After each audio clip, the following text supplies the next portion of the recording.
Voix singulière de la collection Terre humaine, une émission réalisée à partir des archives INA. Aujourd'hui, Pierre Clastres.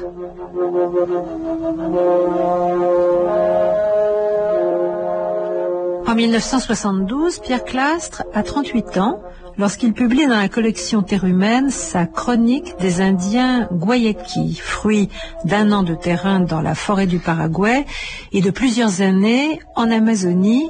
Chronique passionnante, dérangeante, ponctuée d'inceste, de meurtre, d'anthropophagie. Pierre Clastres y ébauche sa théorie des sociétés acéphales, où selon lui l'anarchie est un système politique achevé et cohérent, idée qu'il développera 2 ans plus tard, en 1974, dans un autre ouvrage qui a laissé une trace incandescente dans l'histoire des sciences sociales, La société contre l'État.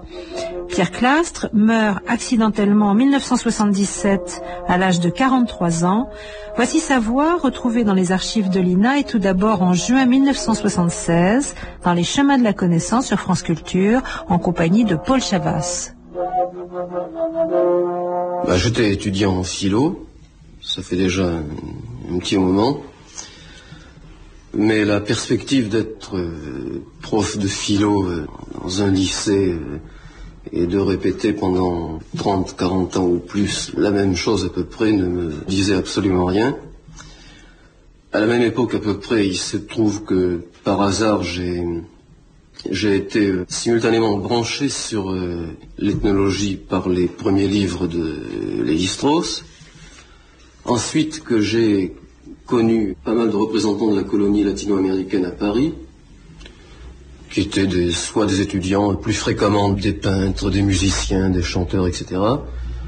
Et disons d'une manière naturelle, je suis devenu ethnologue en Amérique du Sud. Et le séjour sur le terrain a été une révélation pour vous ? Pas tellement.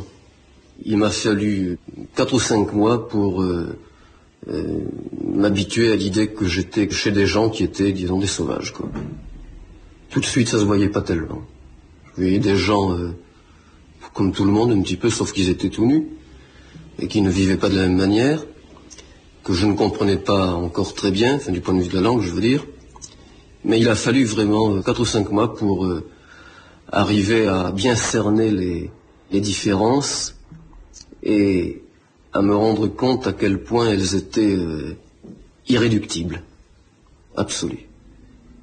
Ça, c'était le premier séjour, c'était chez les Guayakí. Alors finalement, mon champ de terrain au Paraguay, c'était des chasseurs sauvages avec les Guayakí, des prophètes de jungle avec les Guarani, et puis des guerriers qui étaient les Chulupis du Chaco. Et puis d'autres terrains, le Brésil central et le Venezuela. Oui, mais là c'était, disons, c'était un peu du tourisme ethnographique. Hein. Le terrain, ça veut dire passer du temps. Quelles sont, à votre avis, les qualités essentielles d'un ethnologue qui travaille sur le terrain ? Je dirais d'abord de la patience. Il faut une énorme patience. Je pense qu'il faut le maximum de discrétion.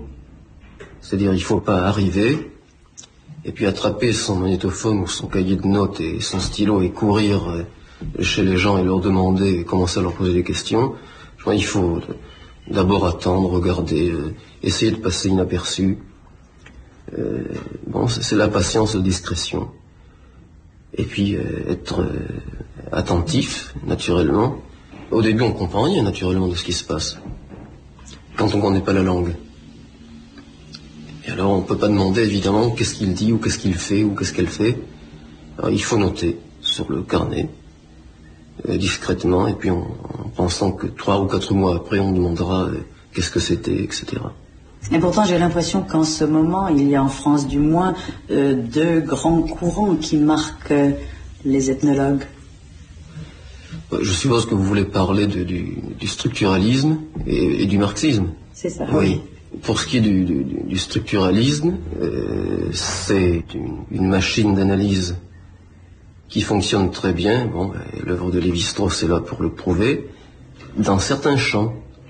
Pour le marxisme, là, c'est autre chose, hein, parce qu'à mon avis, Là, il y a une conception globale et totale de la société et de l'histoire telle que les sociétés primitives elles-mêmes relèvent de cette conception de l'histoire. C'est-à-dire, je m'explique, je veux dire par là que si le marxisme, c'est la science de la société, et, disons, les marxistes présentent le marxisme de cette manière, c'est la science de la société. J'entends par marxiste pas tellement Marx, sinon tout ce qui est venu après. Si le marxisme c'est la science de la société, alors les sociétés primitives relèvent d'une analyse marxiste, forcément. Sinon, on ne peut pas dire que le marxisme c'est la science de la société, puisqu'il y aurait au moins un champ de société qui échappe à cette analyse. Bon, alors qu'est-ce qu'on voit ? Eh bien, c'est que peu à peu, au fur et à mesure que se mènent des études dites d'anthropologie économique, eh bien, ce qu'on voit, c'est que, disons, la clé de voûte de la conception de l'histoire du marxisme, à savoir le développement nécessaire des forces productives, eh bien, ça, c'est quelque chose qui ne se donne pas dans les sociétés primitives. Les sociétés primitives, c'est des sociétés dans lesquelles ce qu'on appelle les forces productives ne tendent pas du tout à se développer. Bon. Alors par conséquent, là, il y a quelque chose qui ne colle pas du tout avec la conception marxiste de l'histoire.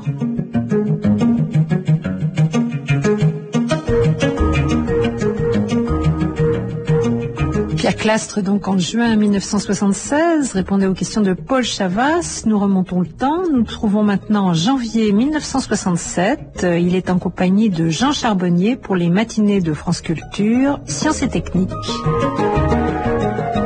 Pierre Clastres, vous êtes ethnologue, vous venez de regagner Paris. D'où venez-vous ? Je reviens du Paraguay, où j'ai fait mon travail de terrain chez diverses tribus de ce pays. Et j'y étais parti avec l'intention de recueillir du matériel ethnographique qui me permettrait d'aborder une question qui m'intéresse particulièrement et qui est celle de l'institution politique dans les sociétés primitives sud-américaines, c'est-à-dire dans les sociétés indiennes. Ce problème est extrêmement intéressant et il est en même temps neuf au sens où il a été peu abordé par les ethnologues jusqu'à il y a peu de temps. Et les ethnographes, disons les américanistes, s'intéressaient assez peu à ce problème. On ne pourrait pas en dire autant naturellement des africanistes, qui eux au contraire, depuis une vingtaine d'années, se sont beaucoup intéressés aux structures politiques des ethnies qu'ils étudient là-bas, et à la nature des divers types de pouvoirs qui existent en Afrique. Les premiers Européens qui sont arrivés au Brésil, qui se sont trouvés en contact essentiellement avec les Tupinamba, qui étaient les tribus Tupi de littoral brésilien, ont une réaction d'extrême étonnement en observant que les chefs dans ces tribus, enfin comme on dit maintenant les caciques, n'avaient pratiquement pas d'autorité. Et ça les a extrêmement surpris parce que les Européens étaient habitués au modèle occidental du pouvoir où le représentant de l'institution politique, enfin de l'autorité, a effectivement du pouvoir, exerce effectivement une autorité qui même peut être coercitive. Or, ce qu'ils voyaient chez les sauvages, qu'ils découvraient alors, c'était qu'il y avait des chefs, incontestablement, qui pouvaient même être parfaitement bien respectés des gens de la tribu, mais qui n'avaient absolument aucune autorité, qui par exemple ne pouvaient absolument pas donner un ordre, parce qu'il aurait été désobéi, dont la fonction, si vous voulez, était complètement dépourvue de capacité coercitive. Alors, naturellement, la façon de résoudre cette anomalie pour les premiers occidentaux, je veux dire, c'était de penser que c'était normal, car on avait affaire à des sauvages, c'est-à-dire des gens qui n'étaient pas civilisés, car s'ils avaient été civilisés, ils auraient eu un vrai pouvoir, c'est-à-dire des chefs analogues à ceux que l'on trouvait en Europe, où il y avait évidemment à cette époque des monarchies absolues, en France, au Portugal, en Espagne, etc. Cette surprise des premiers chroniqueurs était renforcée de ce que l'on avait trouvé de l'autre côté du continent, c'est-à-dire dans les Andes, un empire extrêmement centralisé et un empire absolu, qui était l'empire des Incas. Alors c'est-à-dire que d'un côté il y avait les Andes avec un empire extrêmement centralisé et qui offrait des traits familiers aux Européens, car l'Inca c'était un peu l'empereur d'Espagne, etc., etc. Et de l'autre côté, dans ce qu'on appelle, enfin disons, les tribus de la forêt tropicale, il y avait le règne de la sauvagerie, des chefs qui n'étaient pas de vrais chefs, un pouvoir, peut-on dire, qui était impuissant. Alors, cette manière de voir les choses s'est prolongée jusque dans l'ethnographie, on peut dire presque contemporaine, au sens où les ethnologues ne se sont pas tellement intéressés à ce problème, n'est-ce pas, au problème de la chefferie, au problème de l'autorité politique. Alors, un ethnographe partait sur le terrain et observait que le chef n'avait aucune autorité. Alors on disait, très pertinent de la chefferie, elle est peu différenciée, pratiquement pas d'autorité, etc., etc. Alors il y avait derrière cette manière de voir les choses, il y a cette évidence naturelle qui impliquait que autorité politique devait être nécessairement en conjonction avec, disons, la coercition, impliquait donc une sorte de préjugé sur l'essence du pouvoir, à savoir que le pouvoir doit être partout tel qu'il est en Occident, le pouvoir c'est la coercition, et ensuite même une philosophie de l'histoire qui est contestable, à savoir que il y a divers stades enfin, qui se développent dans le temps et par lesquels on passe de la sauvagerie, c'est-à-dire du pouvoir, de ce faux pouvoir, de cette caricature de pouvoir, au véritable pouvoir d'une société policée où le pouvoir, disons, récupère son essence et devient coercitif. Il faut voir comment fonctionne, disons, au niveau de la vie quotidienne, au niveau des relations quotidiennes entre le groupe et son chef, c'est-à-dire entre la société et son pouvoir, comment fonctionnent les relations entre la chefferie et la tribu, disons. Alors, on observe que premièrement, enfin, la fonction essentielle d'un chef, c'est d'être un pacificateur, c'est-à-dire de veiller à ce que la bonne entente règne entre tout le monde, d'essayer de résoudre pacifiquement, naturellement, et pas par la violence, les conflits qui peuvent se produire entre deux familles ou deux clans, enfin, selon la structure sociale de la tribu. Alors donc, le chef est un pacificateur. D'autre part, il y a deux conditions du point de vue des Indiens. Pour être chef, c'est qu'il faut être généreux en biens économiques, et éventuellement en faire en service, et il faut être bon orateur. La quatrième caractéristique de la chefferie, c'est que les chefs sont presque toujours polygynes, je veux dire qu'ils ont plus d'une épouse. Naturellement, ceci peut varier selon la tribu.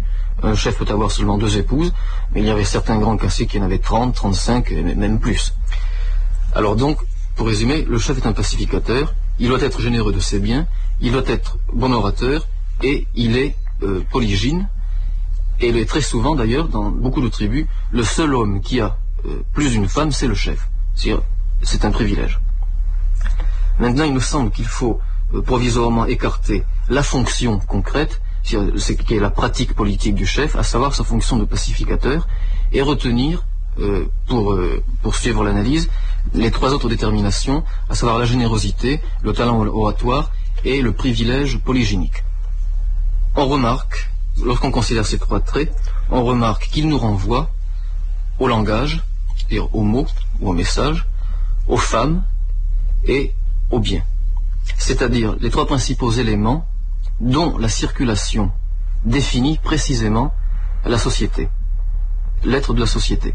C'est-à-dire que si la société c'est le lieu de l'échange, cet échange s'opère essentiellement à 3 niveaux, au niveau des femmes, au niveau du langage, c'est l'échange des mots, et au niveau des biens. Et au niveau des biens.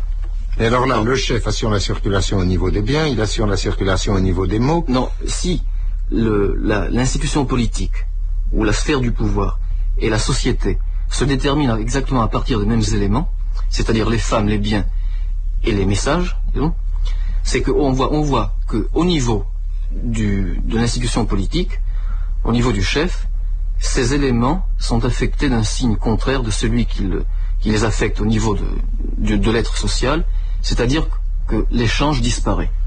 C'est-à-dire ces 3 éléments, ou même ces 3 signes, disons, sont des choses qui circulent, des signes qui circulent, et par là même constituent la société comme société, tandis qu'au niveau de l'institution politique, il ne circule plus, ou plutôt il circule à sens unique. C'est-à-dire que par exemple, Oui, c'est ce que je voulais dire. Je voulais justement vous demander si le discours du chef, si le don du chef n'était pas une façon de rétablir une circulation qui aurait été plus ou moins interrompue.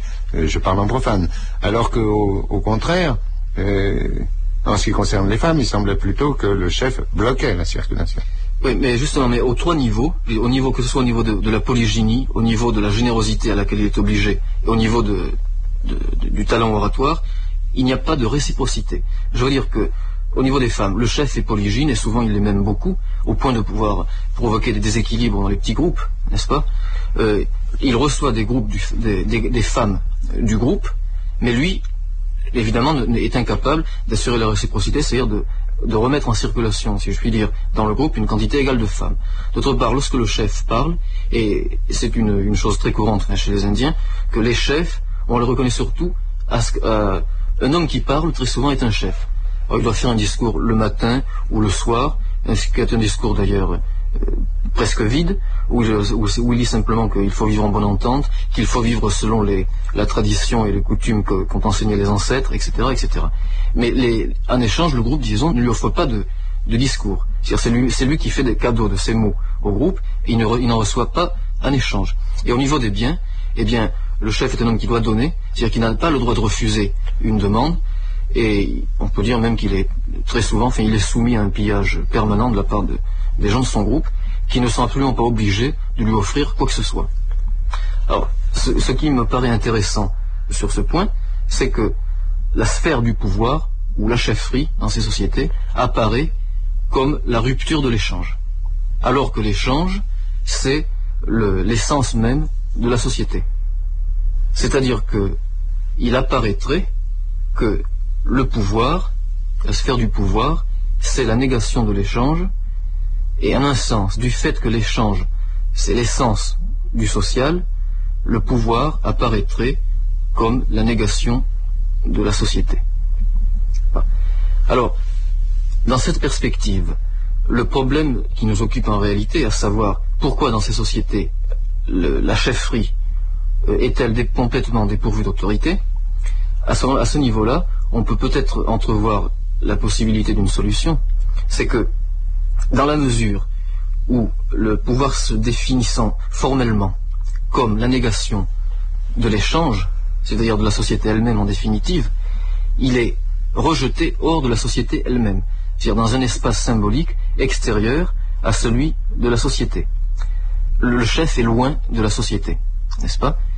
Il est extérieur à elle, et d'une certaine manière, il n'a plus de prise sur elle. C'est-à-dire qu'il est incapable d'exercer un pouvoir effectif, c'est-à-dire un pouvoir coercitif. Qui désigne le chef? Cela dépend des tribus. Très souvent, la chefferie est héréditaire. En général, quand un chef meurt, c'est son fils aîné qui devient le chef, sauf si le successeur normal est jugé vraiment incapable de remplir la charge. Alors, il y a les hommes les plus âgés, ce qu'on pourrait appeler le conseil des anciens, peut désigner un autre chef. Mais de préférence, on le choisit toujours dans la famille du chef. Ça sera soit un autre fils, soit un frère, un neveu, Ou alors, souvent, si la chefferie n'est pas héréditaire, eh bien c'est simplement le groupe des hommes qui désigne le plus capable d'entre eux, mais c'est-à-dire un homme qui s'est déjà imposé par son talent de chasseur, de pêcheur, par son adresse à la guerre aussi. Il y a beaucoup de critères différents qui permettent de sélectionner un homme capable de diriger son groupe. Bon, il me semble que dans toute société, néanmoins, j'ai peine à penser qu'une société puisse exister où on ne donne pas des ordres et où certains ordres ne soient pas obéis.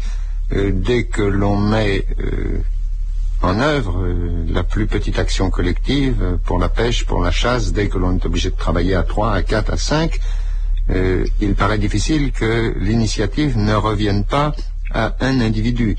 Cet individu donne des ordres. Alors, est-ce que je vais dire que cet individu ne dispose d'aucune autorité, ou comment vais-je présenter la chose pour résoudre ce problème? Et est-ce que je vais être amené à penser que la chefferie est doublée par l'exercice d'une autorité réelle exercée par quelqu'un d'autre que le chef?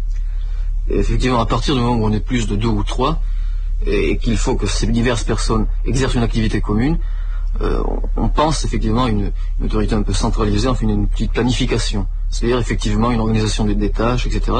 et des ordres, effectivement. Et cependant, beaucoup d'activités chez les Indiens sont collectives, mais cependant, ces activités ne résultent pas d'ordre du chef. Par exemple, prenons le discours que fait un chef le soir, à la tombée de la nuit, quand tout le monde est prêt à s'endormir.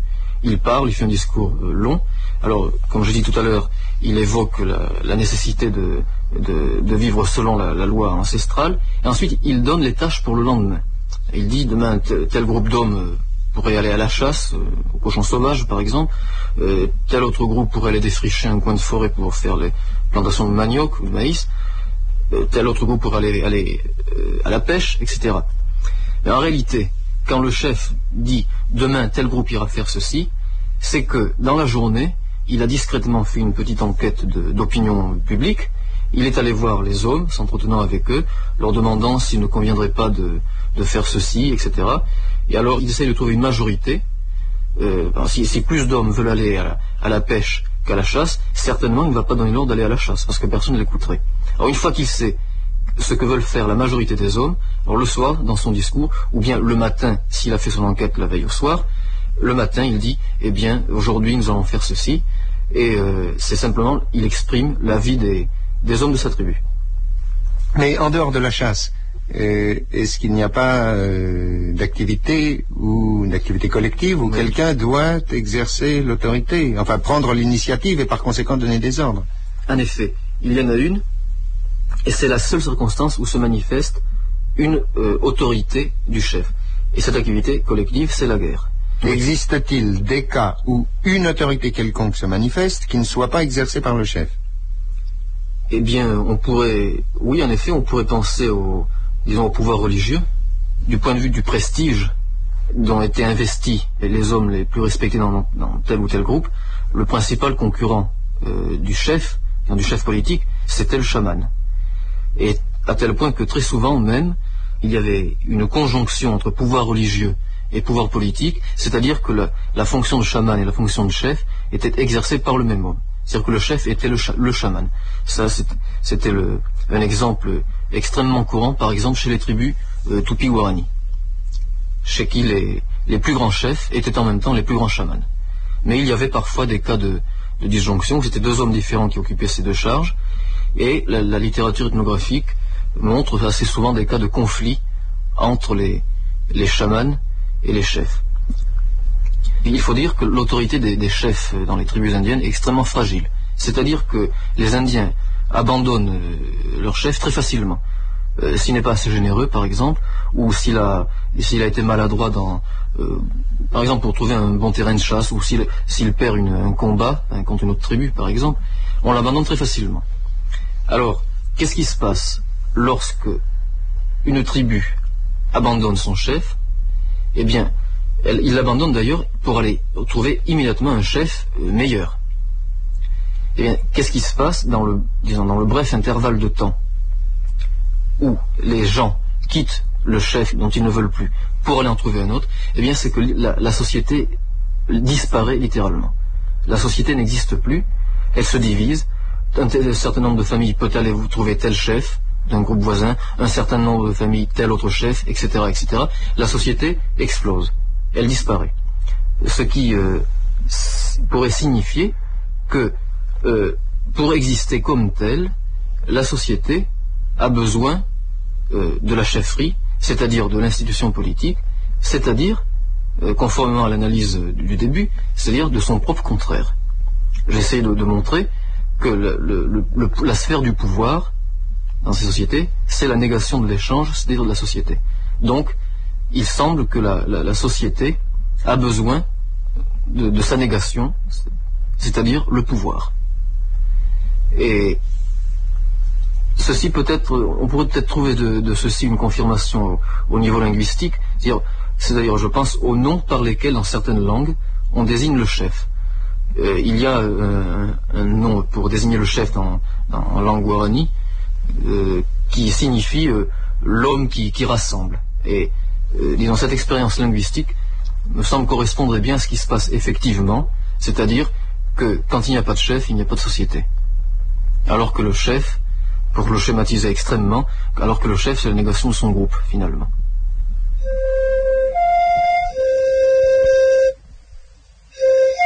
Pierre Clastre, au micro de Jean Charbonnier, Sciences et Techniques, janvier 1967. Nous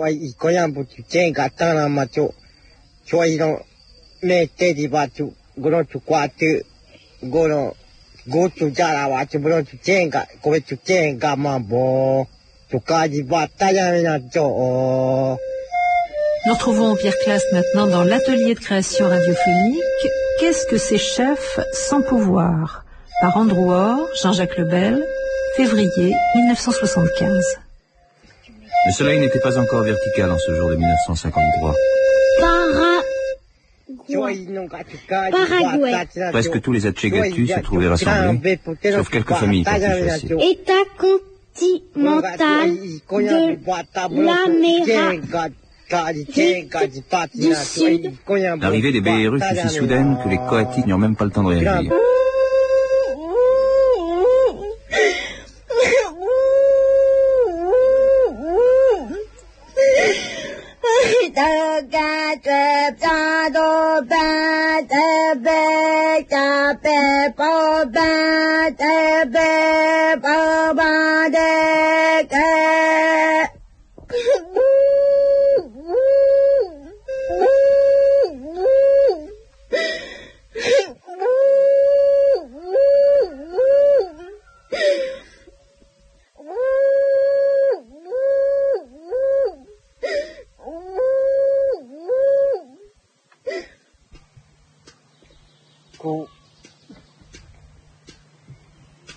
Achijamo pubelon ubuji bade ve o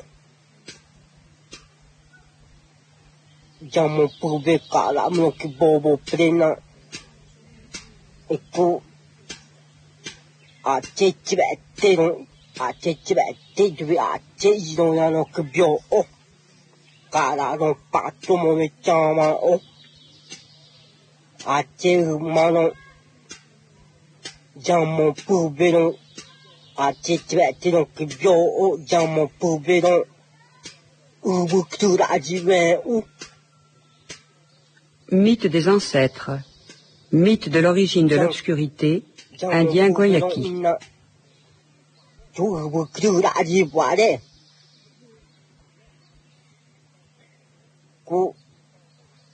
Guayaki, c'est le nom sous lequel ces Indiens sont connus, mais ce n'est pas le nom qu'ils se donnent à eux-mêmes.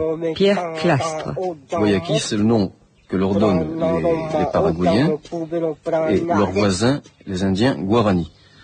Les Guayaki se nomment eux-mêmes les Atché. Atché, les gens, les personnes.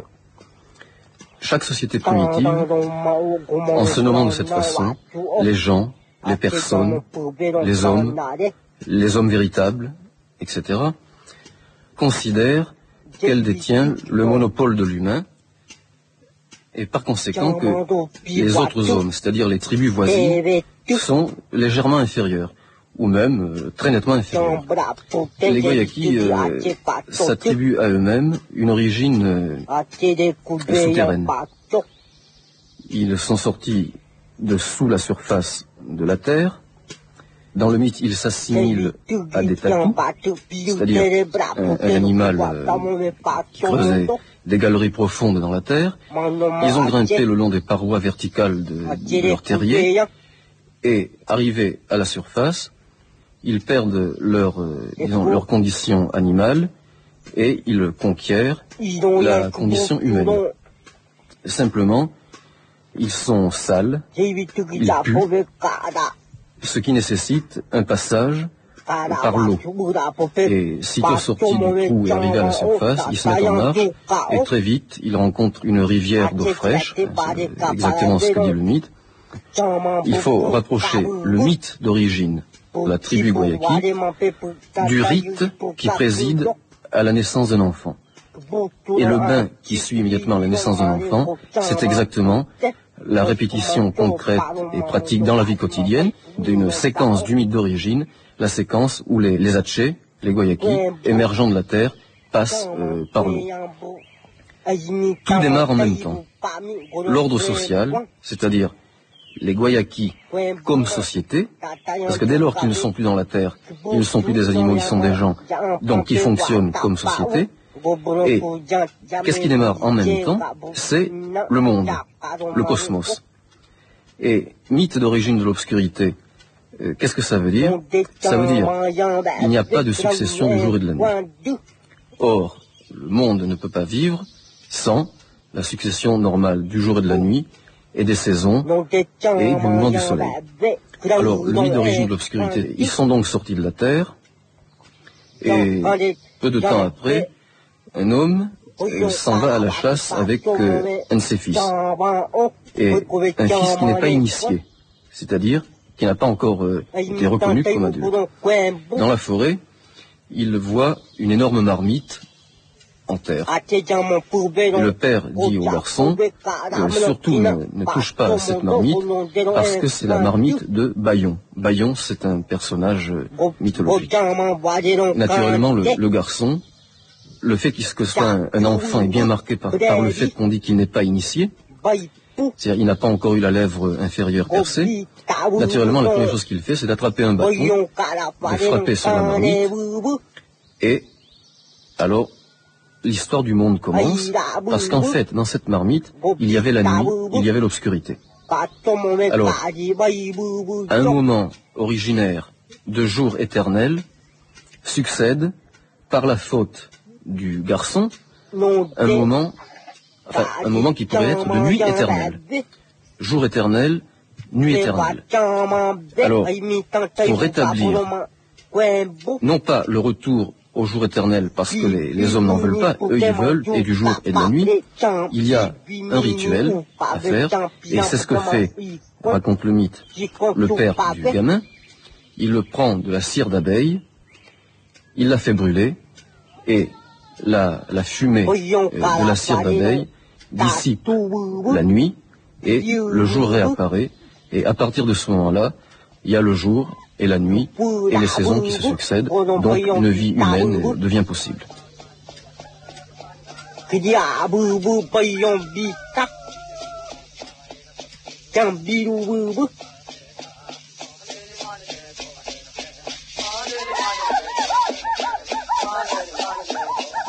Moi, je m'intéresse depuis longtemps, principalement, mais pas exclusivement, à toutes les questions qui touchent au pouvoir politique dans les sociétés primitives.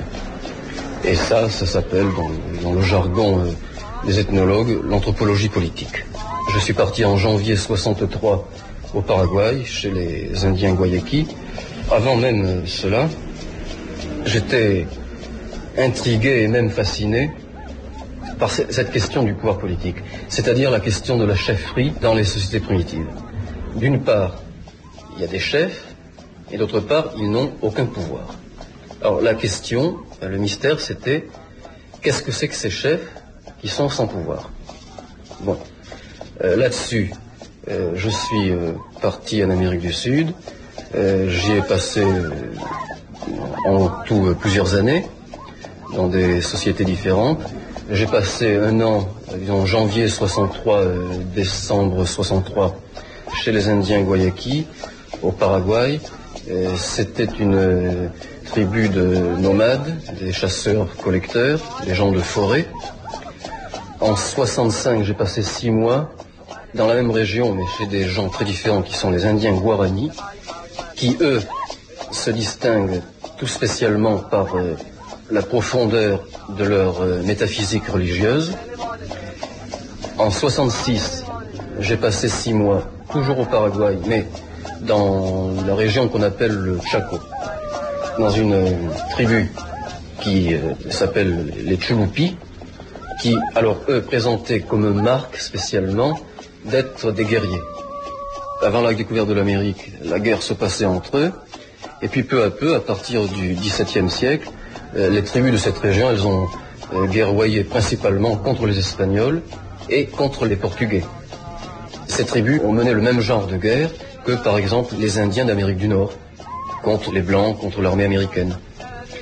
En 70-71, J'ai passé 3 mois dans l'extrême sud du Venezuela, au cœur du système amazonien, chez les Indiens Yanomami, avec mon ami Jacques Lizo, qui est là-bas depuis plusieurs années, et qui connaît très très bien cette société. La différence étant que les Yanomami sont, on pourrait dire, presque dans une situation précolombienne. C'est-à-dire, ils sont nombreux, c'est certainement la plus grande société indienne libre d'Amérique. Ils occupent l'extrême sud du Venezuela et l'extrême nord donc du Brésil, où pratiquement ce qu'on appelle les Blancs n'ont pas encore pénétré.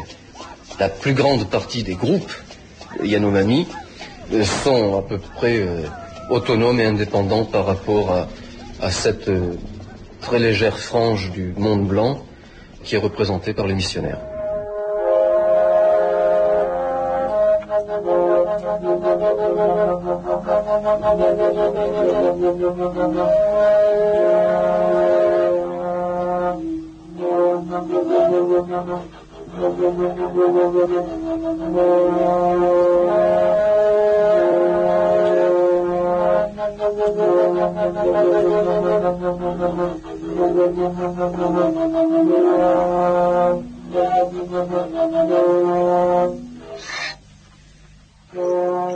Répartir l'ensemble de toutes les sociétés en 2 macro-classes, en 2 grandes classes, société sans État et société à État, eh bien c'est premièrement rester fidèle à une distinction proprement anthropologique et deuxièmement rester fidèle à la réalité.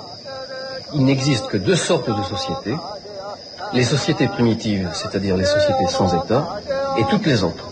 Toutes les autres, ça veut dire les sociétés où il y a la machine étatique. Naturellement, dans cette énorme classe, on peut mettre aussi bien les despotismes archaïques, comme je sais pas, les pharaons, ou les Incas, ou la monarchie française du XVIIe siècle, par exemple, aussi bien que les États modernes, que les États libéraux de l'Europe occidentale, ou les États dits socialistes comme l'URSS. Toutes les sociétés à État ont ceci de commun qui est l'État. Toutes les sociétés primitives ont ceci de commun entre elles qui est qu'elles n'ont pas l'État. La pensée marxiste, en tout cas la pensée d'Engels dans son travail sur l'origine de la famille, elle veut situer l'origine de l'État, c'est-à-dire la relation de domination, c'est-à-dire l'aliénation politique. Elle veut en découvrir l'origine dans l'aliénation économique, c'est-à-dire dans l'existence antérieure des classes sociales. Le schéma d'Engels, c'est celui-ci. Il y a au départ la société primitive, société non divisée, société, disons, égalitaire, sans riches, sans pauvres, puisque tout le monde a la même chose, par une opération quelque peu mystérieuse, là je parle du livre d'Engels. Cette société au départ non divisée, elle se divise progressivement, et à un moment donné, elle est complètement divisée. Il y a des classes, il y a des riches et des pauvres, il y a des exploiteurs et des exploités, et à ce moment-là, la classe des riches, pour consolider son pouvoir sur les autres, invente quelque chose qui est la machine d'État.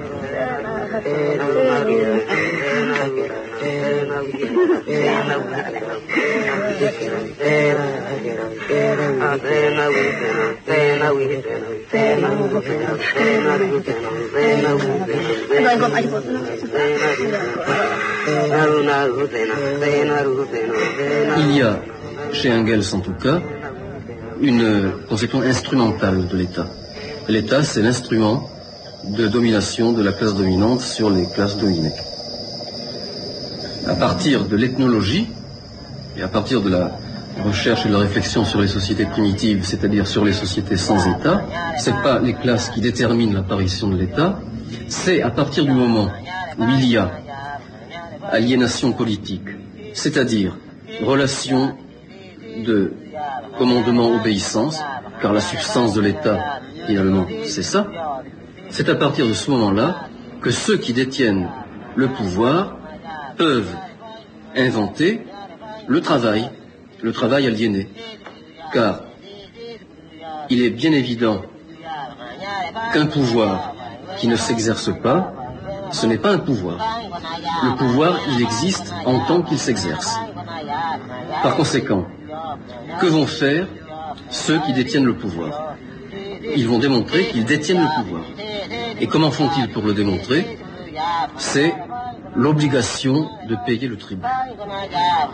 L'obligation de payer le tribut, ça signifie que les gens qui obéissent, ils vont consacrer une partie de leur temps, non plus à travailler pour eux, pour leur famille, comme dans la société primitive, mais une partie de leur temps à travailler pour le maître à qui ils doivent le tribut. La forme moderne du tribut, chez nous je veux dire, étant entre autres, parce qu'il n'y a pas que ça, mais étant entre autres l'obligation de payer l'impôt. Et dans le cas des sociétés primitives, on a vu que le chef se trouve inscrit dans une relation de dette par rapport à la société. Dette de parole, dette de biens. Ça veut dire que dans les sociétés primitives, le pouvoir, il est évidemment pas du côté du chef, il est du côté de la société. Le pouvoir, il est totalement rabattu sur le corps entier de la société. On pourrait dire donc que la société primitive, en tant qu'elle détient le pouvoir, elle exerce le pouvoir sur le chef et voire contre le chef, par le biais précisément de cette relation de dette. Tandis que dans le cas des sociétés à État, là, il y a eu la rencontre entre le chef et le pouvoir, et c'est lui qui établit une relation de dette avec la société. Et c'est la société qui est endettée par rapport aux détenteurs du pouvoir.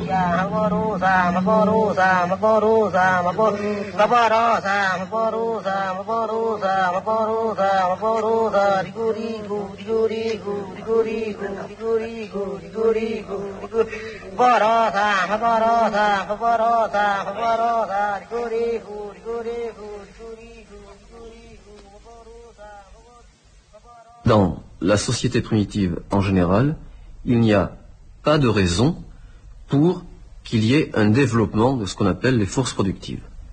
Normalement, l'économie dans les sociétés primitives, ça reste à peu près inerte. Il n'y a pas de progrès, ou très peu. Alors, si, lorsqu'on réfléchit à la question de l'origine de l'État, la voie de l'économique se trouve fermée, et c'est ce que je pense, si c'est une impasse, eh bien, il faut la chercher ailleurs. C'est dans le champ du politique que l'on doit enraciner la réflexion sur la question de l'État. La division de la société en classes sociales opposées, c'est une conséquence du politique, c'est-à-dire une conséquence de l'émergence de l'État. C'est l'État qui détermine l'apparition des classes, et non pas le contraire, comme le dit la théorie marxiste, sur laquelle je suis en total désaccord, puisque je pense rigoureusement le contraire.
La société contre l'État, l'arc et le panier.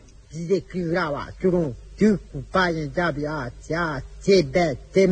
sociétés primitives n'ont pas d'économie de la production, ni même, je dirais, ce ne sont même pas des économies du travail, au sens où le travail est aliéné.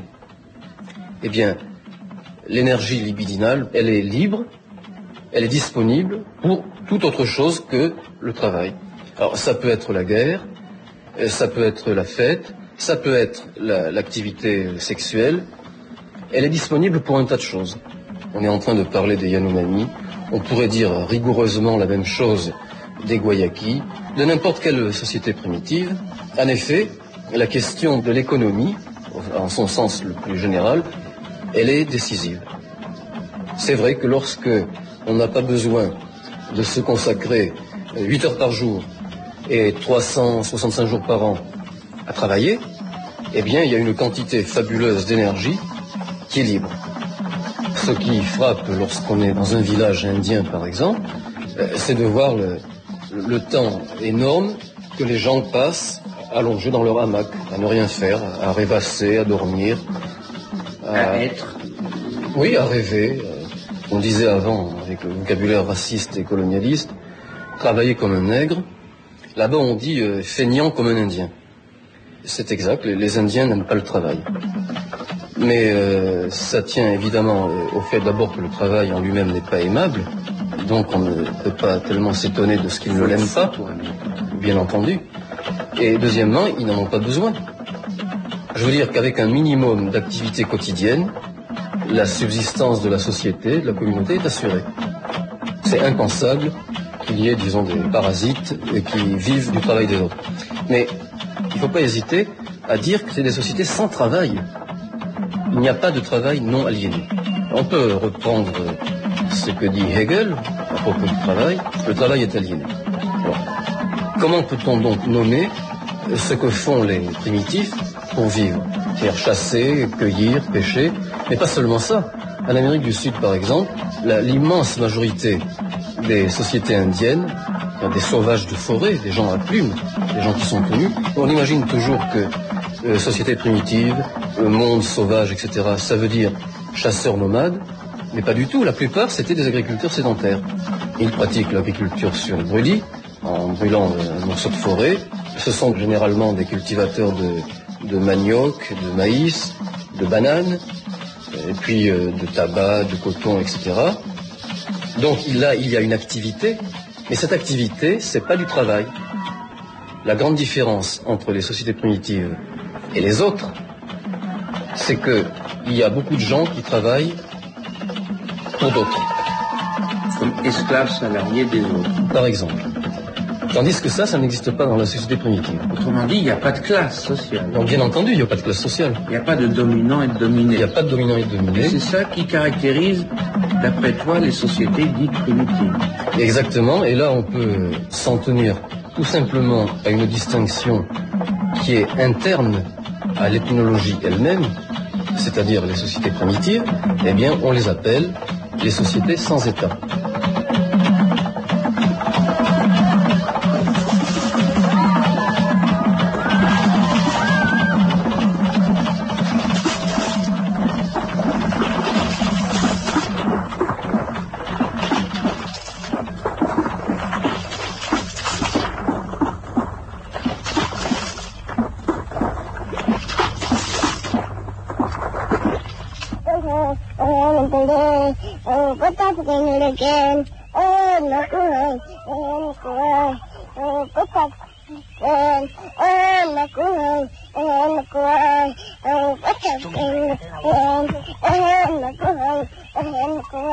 En effet, il n'y a pas de division du travail, sauf celle qui est, disons, naturelle, et qui est recoupée par les sexes ou l'âge.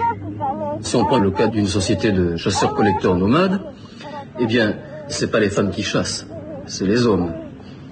Et la collecte, c'est-à-dire ramasser les baies de certains arbres, ou les fruits, ou certaines racines sauvages comestibles, etc., c'est une fonction des femmes. C'est une division sexuelle du travail, une division naturelle. Ou, dans des sociétés d'agriculteurs, comme les Yanomami par exemple, une partie considérable du travail, disons, agricole, qui consiste à travailler sur les jardins, sur les plantations, généralement chez les Indiens de forêt, c'est-à-dire chez les sauvages, c'est du travail féminin. L'arc, c'est la chasse, c'est les hommes, c'est le gibier dont on vit, et le panier, c'est le petit magasin qu'on porte tout le temps sur le dos, c'est le moyen de transport, c'est la femme elle-même. Car ces nomades-là, c'était des gens qui étaient constamment en marche dans la forêt. Ils restaient rarement plus de 3 jours ou 4 au même endroit.